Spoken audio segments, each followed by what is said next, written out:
So Hagen goes on to talk about correctional facilities and how we use those correctional facilities as a form of punishment.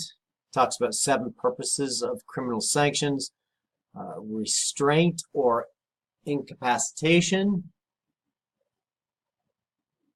individual or specific deterrence, general deterrence, reform or rehabilitation, moral affirmation or symbolism, retribution, and restitution or compensation. This kind of covers the gambit of options when we're talking about how we use crime and punishment.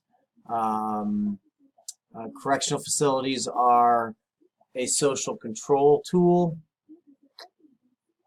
and they're primarily used for incapacitation. Gresham Sykes talks about a society of captives, looking at classwork that discusses life inside a maximum security prison. This particular piece of research is taking a sociological view of prison culture, discussing how time is spent by inmates and staff in prison and how that affects them over time. Sykes maps out 5 central pains of imprisonment. The deprivation of liberty, of course. You're incarcerated, you're in a cell, you can't go where you choose to go. Deprivation of goods and services. You can't have what you want to have. You're limited in what you can possess and what you can attain. The deprivation of heterosexual relationships. Prison is segregated based on biological sex. So the idea of a heterosexual relationship in prison is, unless allowed for by the prison itself through conjugal visits, is not going to be possible. There will be the possibility of homosexual relationships. Of course, rape is a possibility as well. But the idea of heterosexual relationships in a prison setting is not possible. The deprivation of autonomy, you can no longer find yourself by yourself, and the deprivation of security. You're always threatened.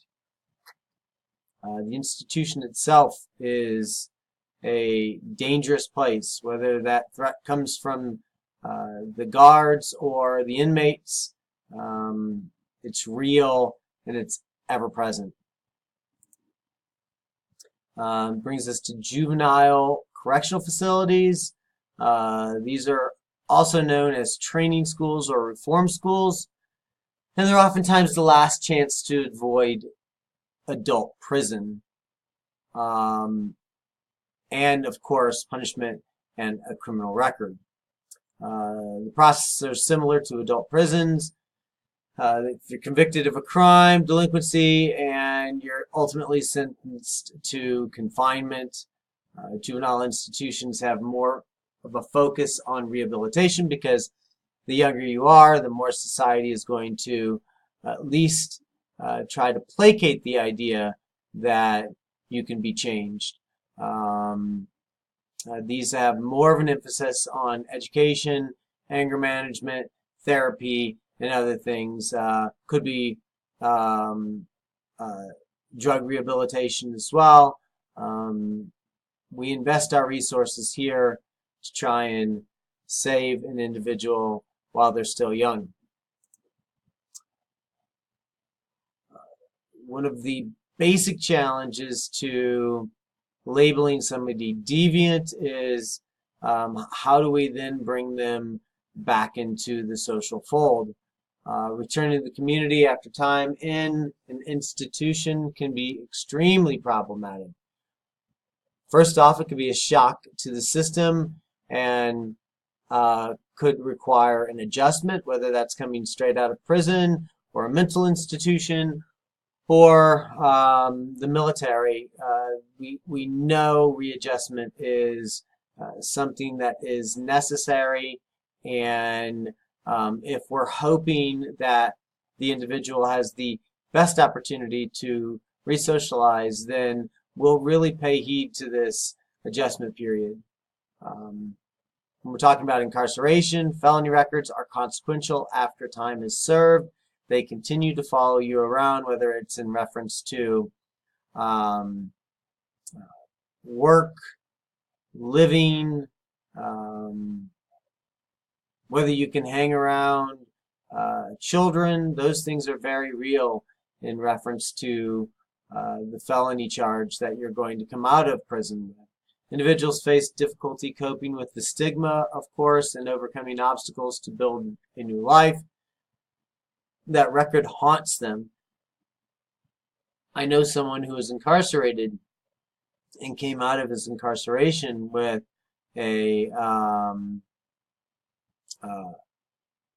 some of those restrictions that made it extremely hard for him to get a job. Every time he would apply for a job, he'd make it past the first interview.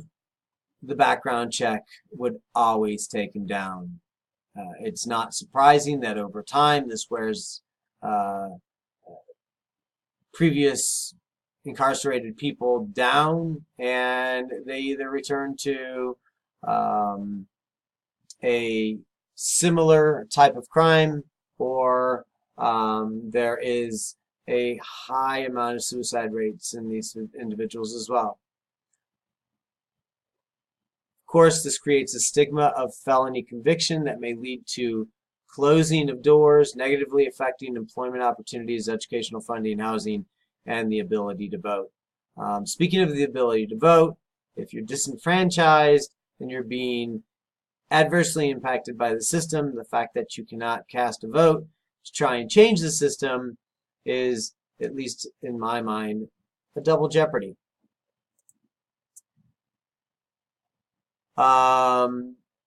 Continuing on with felony disenfranchisement, this ultimately leads to a civil death or the loss of the right to vote in local and national elections.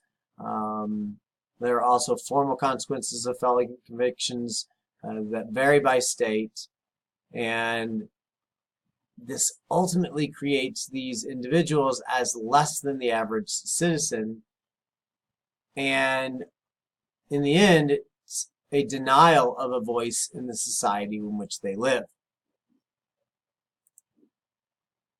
I was alluding to a friend of mine who falls in line with the sex offender deviant category, and I've seen this firsthand, how this impacts an individual. There's a public fear and widespread panic over this particular offense and group, even though there's not a high amount of recidivism in once the offender has been labeled and charged. The sex offender registration and notification laws involuntarily create a civil commitment of several sexual predators and indefinite condemnation. So because these people have to register, individuals out there that may not know the individual or the true nature of the crimes that they committed are able to find them and raise the alarm and bring the community against them to drive them away. This ultimately marginalizes and ostracizes these individuals and serves as an effective ban from interacting with most individuals in society.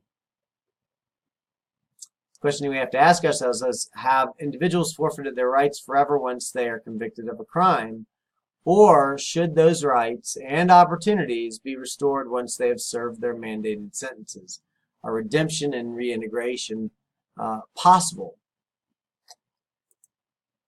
We also have to think about some collateral consequences or the effects on communities and families. Incarceration is concentrated among poor, often minority men and women from disorganized areas. This creates even more disorganization in those areas. The impacts of imprisoned individuals and families, or the impact imprisoned individuals have on their families, social networks, and communities are far-reaching. If you remove a third of the male population from a group within a specific proximity, that's going to have massive consequences on how the community itself operates. The collateral effects of high rates of incarceration contribute to ultimately more crimes in these same places because you have more of a disorganized area, which breeds more crime. Megan Comfort addressed this secondary prisonization when she discusses women's experience in the tube or in the visitors waiting area at San Quentin and the challenges of visitors to inmates. So not only is your significant other who is incarcerated stigmatized, but then the individuals that come to see them are stigmatized as well.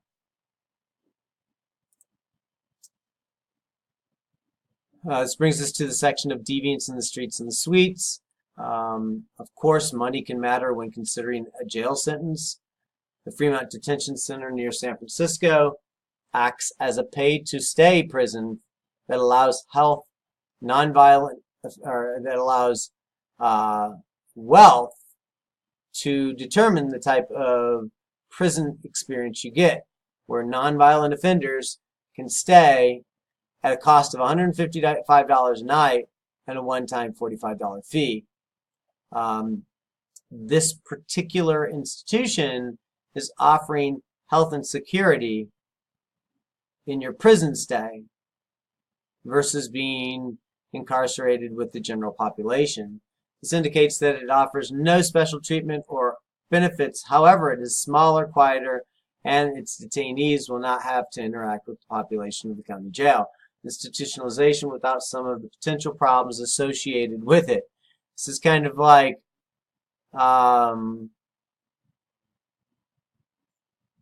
jail light, if you will, versus the jails that we see everywhere else, which are prisons serving as new asylums for the mentally ill. What they're saying here is that we know that those incarcerated would be disproportionately considered mentally ill, and since the federal government moved away from creating mental facilities to house those mentally ill in the 1960s and 1970s, we've seen prisons become the places that we hold these folks now. But we also see, at least in this case, that social class can bring you privilege even in our institutions within the criminal justice system. And last but not least, college programs in prison have been used for quite some time as a form to rehabilitate the offenders, even if the offenders are going to be there for the rest of their life. We know that education has been shown to reduce recidivism, so giving inmates an opportunity to understand their situations more in depth and giving them the education to tackle those problems once they get outside of the institutions decrease the recidivism rates. And some of the most successful of these programs in the United States are the Barred Prison Initiative, the Prison University Project, the Bedford Hills College Program, the Inside Out Prison Exchange Program, and the Prison to College Pipeline. The ones that are truly successful marry up inmates with actual students, and we see both populations benefiting from their interactions with the other.